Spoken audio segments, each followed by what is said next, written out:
All right, I thought I would talk a little about communism and capitalism, and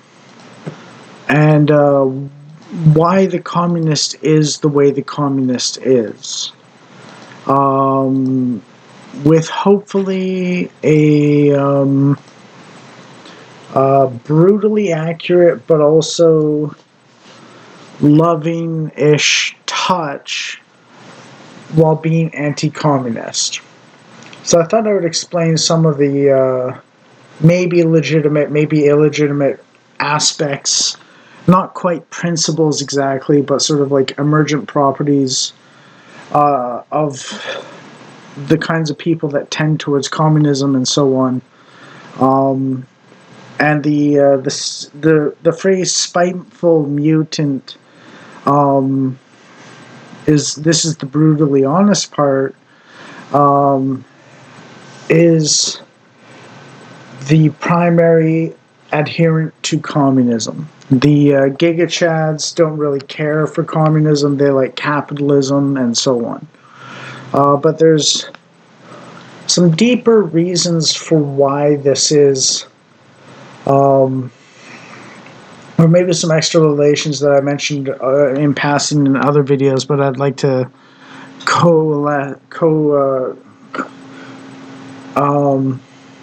coalesce into one video. So basically, you have the alpha males and you have the beta males and so on. That's like a tendency in mammals and so on. Gadsad talked about the sneaky fucker strategy, which is literally using subversion or not coercion, subversion or something, chameleon stealth qualities and so on, for the purposes of reproduction. So literally the alpha male is guarding the woman, and the beta male has evolved in such a way in some species to look kind of female so they can get in with the females, and so on. Obviously, this explains a fair bit of the whole reason why so many men are transsexual and not women, and why they go after they're somewhat attracted to women, typically claiming to be lesbians as well, and so on.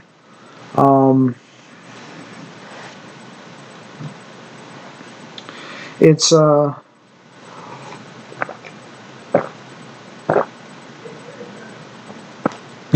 it's a vibe.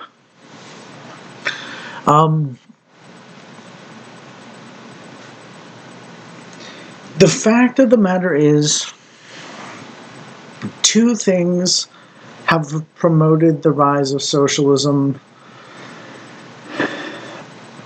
in terms of a feeling or a support for it despite evidence and so on. And that is, I mentioned in a previous video, the left is evolving and the right is constructing according to plans, but the exact details for the right might be missing, or like the general trends within that plan might be sorry, how do I put this? They might have some timeless principles, but they don't understand the as strongly the dimensions of today.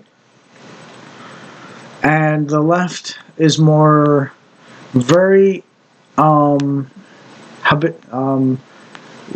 very learning to ride a bicycle wise, navigating the flows of time without any idea of a plan, which obviously has certain in the moment strengths and certain long term weaknesses if you approach it that way.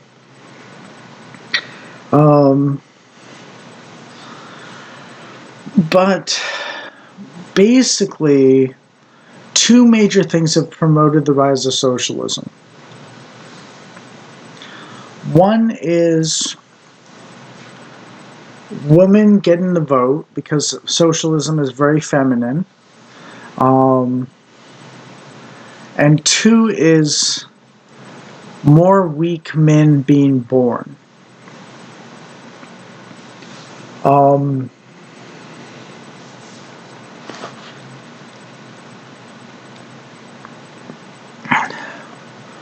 and technological innovation. So that's actually three things. The weak men being born is possibly the most controversial part of it. But basically, if I saw the statistical data correct from Aidan Paladin, um, what it means is that in times of well-being and so on, the women's bodies just don't miscarry on purpose, so to speak. Like their body's doing it, not them. It's not an abortion. It's literally like, is male fetus embryo weak? Okay, hard times equal miscarry, good times equal carry to term, and so on. Um, and that's just a biological situation. There's no fault or like anyone can be entirely blamed directly for it necessarily. It's just sort of like one of those things where you're trying for a kid, you want the kid, but then your body says no, basically, as if it's got a mind of its own. Um, so it's not eugenics. Um, but it does mean that some of the arguments for eugenics are not simply non-existent, and they don't have, and it's not that they don't have merit in the sense of like we want to have some degree of something that keeps us fit according to evolution, and so on. Well, actually, it turns out nature already provides that, so there's no reason for eugenics planning, generally speaking, to begin with. The argument is understood. It's not just rejected because it doesn't happen to fit with reality entirely. So there's a degree of you're right in a sort of way, but you're missing the point here. Um, kind of leaning into the argument being correct in a way, while also subverting the direction it's taking according to the untrained, um, untrained. Um, uh, Untrained observation, I guess. I don't know. Sort of like saying, well, it's already being taken care of. Your argument's kind of correct, but you're missing the point. It's already being taken care of by nature itself, so we don't need to deal with it. Um, you know, which is kind of like aware of the arguments and why they exist, but also like providing an answer that they can kind of go by like, oh, okay, that's why I don't need to push for it myself, and I don't need for it to happen, and so on. Because honestly, I don't think anyone really likes. Most people don't actually like eugenics that much. Um, so it's like, okay, for the people that do, then you've got an argument, but it turns out that Mother Nature already deals with it, so there's no point in you doing it. Um, and that means that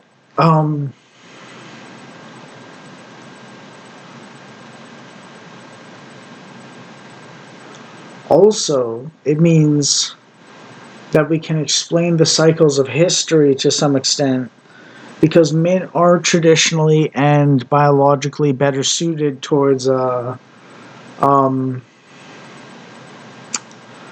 uh, civilization building exercises, we should say. Um,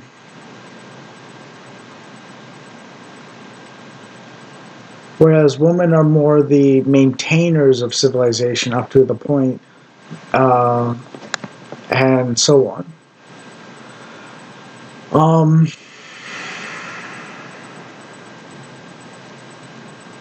Now, Oh, sorry, no, that's not even correct. Sorry, women are the maintainers of humans. They maintain human existence, but the men are the maintainers and builders of civilization. And obviously, if you've got a larger degree of weaker men, mentally, emotionally, physically, whatever, like all across the board, let's say, on average, um, then you're going to find more sort of talk of more feminine things because people will look at the binary between man and woman and say, okay, men are Giga Chad, ultra wealthy provider, big tough guy protector. He gets 10 women a week, and I get zero every 10 years, you know. And you might look to instill the supremacy of feminine um, attitudes in the hopes that you will um, please a woman by being with the majority or loosening up the bindings, let's say, not boundaries, bindings of of female. I think it's called chastity, celibacy voluntarily for the sake of a higher moral code, and so on, or for God or something, for God the person or something like that. Um, saving it for the one person you want to stay with for the rest of your life, kind of thing. Um, because it means more sexual access for them, supposedly. And initially it does, I think. But then the women tend to gravitate around the Giga Chads even more strongly than when the moral codes are one man, one woman. And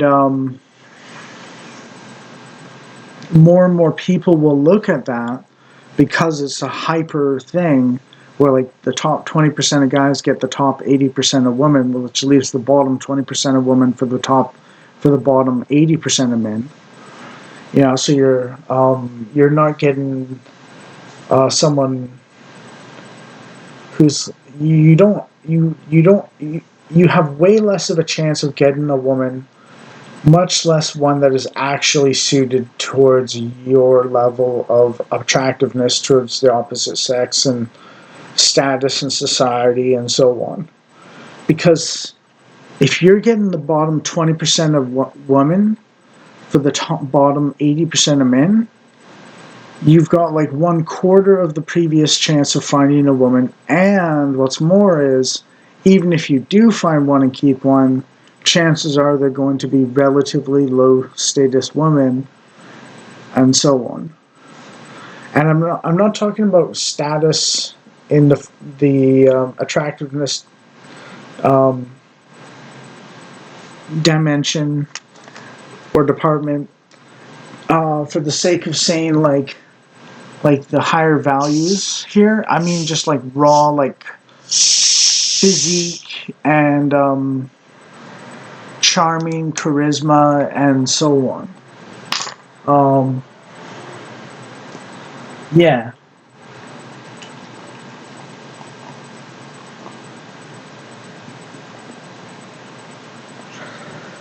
So that's why communism and feminism, or that's why feminism is not so great in a way, right? Because it basically screws the men over. The woman um, gets screwed over and so on. Um, because they're chasing Zeus when they should really settle down with a regular guy. Because it's long term a better strategy for well being and so on. And the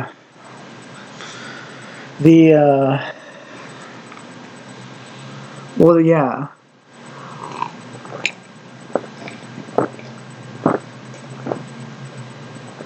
yeah. But also, and when it initially is good, what it does is it takes the heat off the competition to be a better man for the right woman. So there's not as much upward striving and so on. Because of the degree of weaker men, and then they do something that favors them and their sexual prospects for reproduction and having kids, and they are the weaker men. So by changing the polarity by which you're judged as a man or woman, or feminine or masculine, sorry, as a man, as the selection focal point in evolution for the human species, I think. I'm not sure about this, but I got a suspicion that if I looked it up, I'd find the Y chromosome mutates significantly more often than the X chromosome.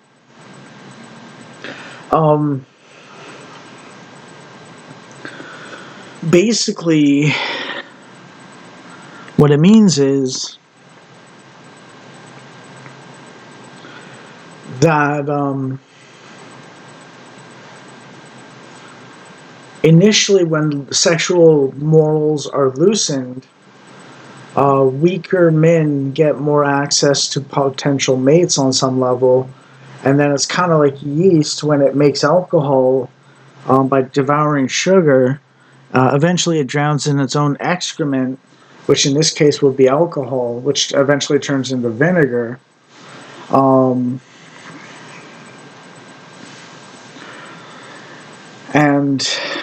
the initial boom of population and so on. So the Malthusian element is still there to a degree, but it's only a sine wave, not a complete collapse for strong and weak men, basically. And what technology does is it makes it easier to survive and have children without them dying, to ease the genetic selection markers for a society more and more. So we are not objectively as strong or endurable or maybe quick-witted necessarily as our ancestors.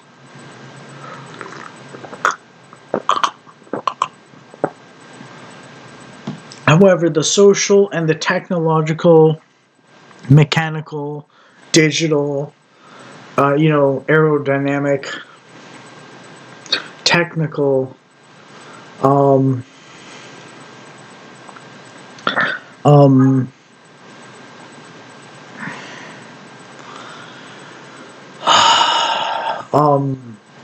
selectors from our civilizations on our genes and reproduction through the power of success in society, financially, and so on, to be able to afford to raise more children.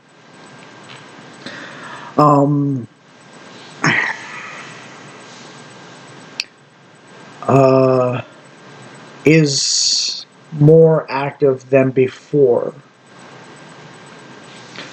So what that means is we can get away with something that is less efficient at productive wealth and survive it more often to a degree. Of course, you notice the societal attitudes can shift to much more violent and extremist sort of attitudes than before, even towards wider humanity or others in a big block of people and so on.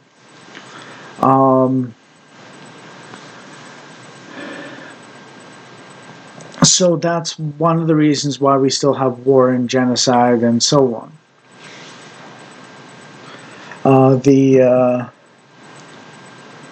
the opinion on how to treat other people has expanded in the civilized and barbaric directions at the same time, more or less, as our awareness of wider and wider outside groups of people, basically.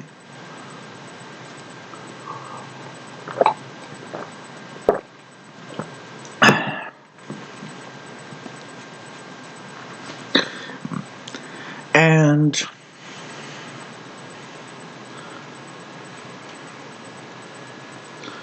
what this means is we can also get away with a wider degree of ineffectiveness and inefficiency in our meta ideology,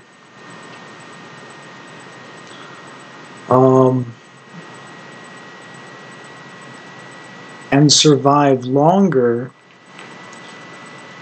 because even the gulags and the Holocaust and all that, and World War II, even, like, all of it was like a tiny blip in the diminishing murder rate or homicide rate of humans.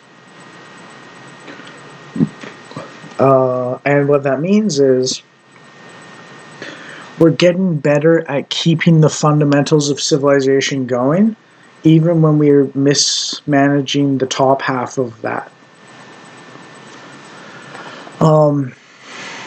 So expect to see more physically weak but intellectual or intelligent people, logically and rationally and like mechanically and skills wise, and work with and like think things through and plan things, and a little less absolute dexterity and instinct on the traditional crafts, let's say, to an extent, as a possible direction that evolution will take us in.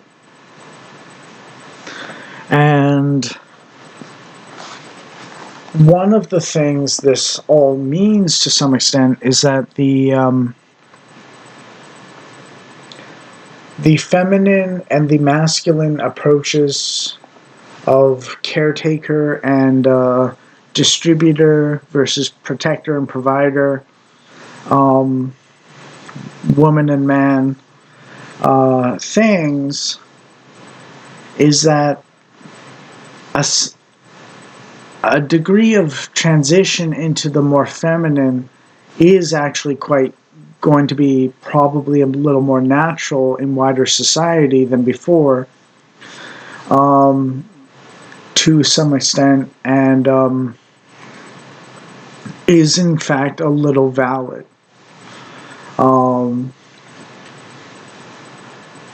I don't want to overstate how valid it is, but it would be a little valid. The exact mechanisms and the exact amounts and so on, I don't know. I think it's in fact just a very, very little that it should do this. But I think it's one of those things that if someone's forcing or pushing on happening, and so on, it's probably inappropriate. That's my belief, at least.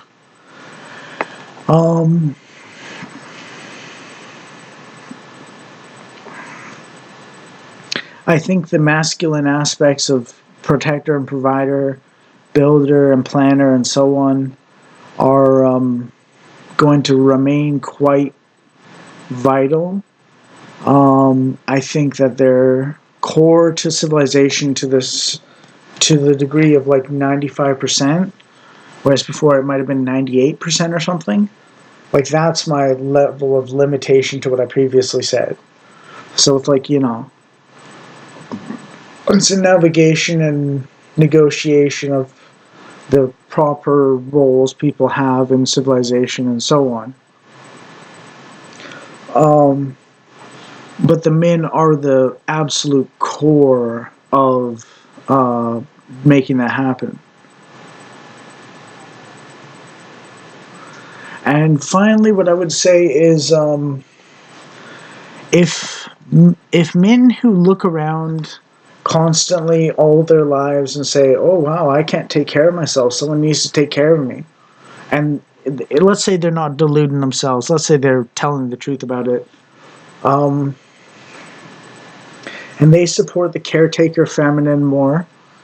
Um, if a civilization doesn't have a good mechanism of economy where you can earn your way to the level of your capacity into wealth, um, obviously it's going to be more communist. Um, and you don't want a civilization where lots of people are making the emotional um, vibe, hierarchy analysis that it's not worth capitalism. You want it to be worth capitalism in people's minds like it actually is in reality. If you mismanage things, then their first response is going to be, oh, we're capitalists, let's go communist so we can fix it because it's not working right now. And while I can accept that the eternal progress narrative is dysfunctional at the moment, if you look at human history, you'll find that it's actually rather accurate. And what that means is that the left are jumping the gun in some ways, so that we're not biologically ready, we're not technologically ready, we're not, and so on, maybe. Um, but they understand the consistent, not always, but consistent average of line go up. And it's about letting our bodies biologically catch up to where we are sociologically and technologically. And sometimes that requires a bit of a hiatus in the progress of technology and society in the big ways, and to focus on developing the small little bits that lead to the next breakthrough. Those are just my thoughts.